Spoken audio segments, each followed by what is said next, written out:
Môžete kričať, koľko chcete. Polovičku vášho platu vám platí Soros. Asi sa zhodneme v tom, že vy túto vládu nenávidíte a boli by ste veľmi radi, keby táto vláda neexistovala. Je to dané tým, kto je vašim vlastníkom. Vy ste na ich strane, pán redaktor. Rozumiete tomu? Vy ste na ich strane. Poprosím vás, ja teraz hovorím. Ste na ich strane, však sa čítajte. Veď vy ste sa zbláznili, vy ste posadnutí, vy nenávidíte túto vládu, vy nenávidíte túto krajinu. A vy podporujete všetko zlé, čo je proti tejto vláde. A čo teda robil opakovane na území Slovenskej republiky? Prečo sa stretáva s predstaviteľmi mieru Ukrajine? Prečo berie od mieru Ukrajiny finančné prostriedky? Prečo vždy, keď dôjde k niečomu, sa stretne s predstaviteľmi progresívneho Slovenska? Prečo, ako náhle sme začali niečo rozprávať, tak sa k tomu prihlásili, že to tak je? Prečo ste spustili preventívnu operáciu včera s denníkom N a začali ste veľmi rýchlo všetko zľahčovať, že to tak je všetko nejako inak? Nie. My jednoducho trváme na základe informácií, ktoré máme. A tie informácie majú svoju vierehodnosť. Že tu bol pokus o prevrat a určitú úlohu v tom prevrate mala zohrať Gruzínska národná legia, ktorá je pod kontrolou rozviedky. Viete, čo vôbec rozviedka? Že ukrajinská rozviedka riadi tohto chlapa?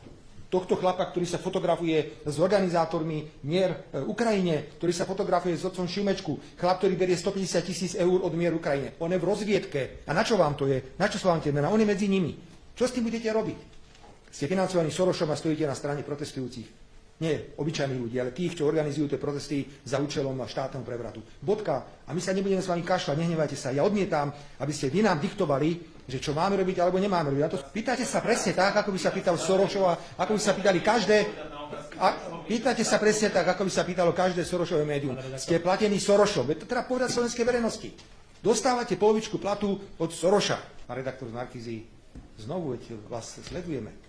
Ešte sa možno opýtam. Markíza je absolútne protivládne médium, totálne protivládne médium. Máme všetko jedno, lebo je to proti vláde Smeru. To je veľmi jednoduché, pán redaktor. Lebo vy milujete Lipšica a milujete tú druhú stranu.